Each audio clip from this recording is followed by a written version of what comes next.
यशस्वी जायसवाल की story switch करने का रीजन, यार देखो ऐसा कुछ है नहीं बिहाइंड द सीन जो आपको बताया जाए। सारा कुछ एक्सप्रेस में आ चुका है कि उनको लीडरशिप रोल ऑफर हम्म। किया गया, उनको ये रोल पसंद आया तो वो गोवा जा रहे हैं। सिंपल सी एक लाइन की स्टोरी है। बाकी जो कुछ होगा वो किसी दिन कोई बड़ा जर्नलिस्ट ट्विटर पे लिखेगा थ्रेड बना के, तो हो सकता है पता चल जाए। अभी तक की जो खबरें हैं बस उतनी ही हैं कि जो है उनको लीडरशिप का हाँ ऑफर है, जो कि मुंबई में पॉसिबल नहीं है। अगले कई सालों तक यशस्वी हाँ। जायसवाल को कैप्टनसी नहीं मिल सकती है मुंबई की। महाराष्ट्र में भी ऋतुराज बैठे हुए हैं, तो उनको हम्म। जाना था। और ठीक है, वो ज्यादा दूर नहीं जा रहे हैं, बॉम्बे टू गोवा तो बढ़िया है। बॉम्बे टू हाँ, गोवा तो गाड़ी से आसपास निकल ही है। जाते हैं ना। हाँ आते जा, क्रूज भी चलता है बढ़िया, बहुत बढ़िया क्रूज हाँ। चलता है भाई। और दूसरी ठीक। चीज ये भी तो है ना सूरज जी की, लीडरशिप रोल प्लस मतलब बहुत सारी स्टोरीज भी हैं कि मतलब एक आर्टिकल जो मैंने पढ़ा था जिसमें सूर्य का ही जिक्र था, उसी में शायद ये चीज भी थी कि अजिंक्य के साथ जो हुआ था वो चीज भी थी। मतलब ठीक है। भाई डेली सोप लिखो ना, यही सब अगर बताना है स्टोरी तो। स्टोरी तो मस्त है ना। मतलब दो 2022 में लड़ाई हुई और हम्म। 25 में आके ये इन्होंने स्विच करने का फैसला किया। अच्छा, इन बिटवीन कितने मैचेस खेले, क्योंकि इंटरनेशनल भी खेल रहे थे। मुझे तो सबसे पहला मतलब रूल ये भी नहीं समझ में आता, जिसके बारे में मैं आपसे भी चर्चा कर रही थी कि जब आप एक रेगुलर इंटरनेशनल प्लेयर होते हो ना, तो आप कितने मैचेस आके खेलोगे अगर उस टाइम पे इंटरनेशनल मैचेस होंगे तो। और इंटरनेशनल तो अब ऑल ईयर लॉन्ग कैसा कैलेंडर होता है हम सभी जानते हैं। जो भी है मतलब यही रीजन है, और ये 2022 वाली घटना का कुछ है नहीं, मतलब उसका बेकार की बात है यार। 3 साल बाद हाँ रिएक्ट मतलब करेगा आदमी, है सो रहा था क्या?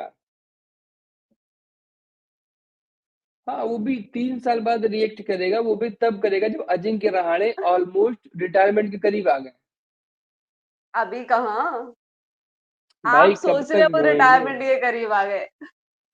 कब तक ढोएंगे रहाणे को? रहाणे बालक है क्या? इतनी साल की उम्र हो गई, इतने साल से खेल रहे हैं वो। अभी देखिएगा। चलिए, अब लोग पूछ रहे हैं कि क्या हुआ था अजिंक्य वर्सेस स्काई, तो गरिमा जी आपने चर्चा छेड़ी है, तो आप बता दीजिए कि अजिंक्य वर्सेस स्काई स्काई। नहीं, अजिंक्य वर्सेस स्काई नहीं हुआ था 2022 में। अजिंक्य वर्सेस जय यशस्वी जायसवाल हुआ, तब आप एक्सप्लेन करिए, हाँ। आपने शुरू किया। मैं एक्सप्लेन करूं। क्या हुआ था बताइए। मैच के बीच में कुछ हो गया था, शायद किसी जो ऑपोजिशन टीम के बैटर थे, क्योंकि स्लिप में आसपास शायद यशस्वी फील्डिंग कर रहे थे, तो आर्ग्यूमेंट हो गई थी उनकी उस प्लेयर से। तो अजिंक्य ने डिसिप्लिनरी एक्शन खुद लेते हुए उनको बाहर बिठा दिया था और 10 प्लेयर के साथ खेले थे। और बाद में शायद कर्ली टेल्स में इस पे भी बात की थी। अजिंक्य रहाणे ने ही बात की थी और मतलब शायद इस मुद्दे पे बात की थी, जहां तक मुझे याद आता है। और ये चीज थी कि अंपायर उन्हें बाहर भेजते या अंपायर उनके ऊपर फाइन लगाते, चीजें बढ़ती। उससे बेटर मैंने उनको बाहर भेज दिया, ताकि ठंडे होके आइए आप आराम से। और यार ऑन फील्ड तो ये सब होता ही है, कौन मतलब यही सब हुआ था। अब पूरी बात बता ही दीजिए ना, जब बता रही हैं आपके साथ बातचीत में भी तो कुछ बात हुई होगी। यशस्वी ने कहा था ना, कोई मुझे माँ बहन की गालियां देगा, तो पूरी बात बताइए ना, बता ही रही हैं तो। हाँ मतलब, हाँ ये तो है ही ना। मतलब अब जब गौतम गंभीर और विराट कोहली की लड़ाइयाँ होती है तो वो क्या होते थे। अब मुझे नहीं पता विराट कोहली और गौतम गंभीर माँ बहन पे आते थे या नहीं आते थे, लेकिन बड़ी गर्म जोशी वाली लड़ाइयाँ, मतलब गर्म जोशी तो खैर पॉजिटिव वे में यूज किया जाता है, उनकी भी बड़ी लड़ाइयाँ होती हुई है, हमने सबने देखी है टीवी पे, आईपीएल में 2 बार देख चुके हैं। तो ऐसा ही कहा था कि मतलब कोई मेरी माँ बहन को गाली देगा तो मैं सुनूंगा थोड़ी, तो मैं भी पलट के दूंगा ही। तो वो दोनों चीजें हुई थी, आप दोनों क्लिप्स देख सकते हैं, कर्ली टेल्स की भी अवेलेबल है हम हर जगह। और दूसरी तरफ उन्होंने क्या मुझसे क्या कहा था ये भी मैंने आपको बता ही दिया।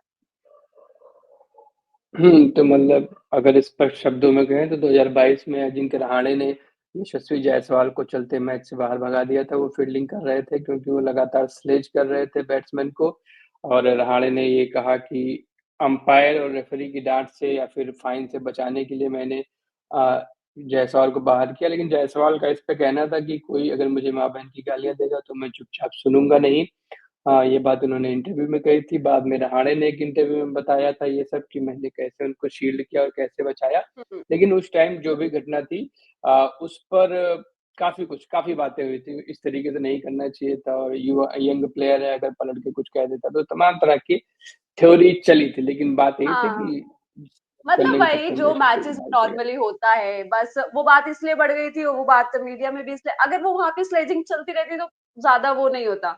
अब क्योंकि अजिंक्य ने उनको बाहर भेज दिया तो वो और ज़्यादा लाइमलाइट में आ गया है कि 10 प्लेयर के साथ क्यों खेल रहे हैं?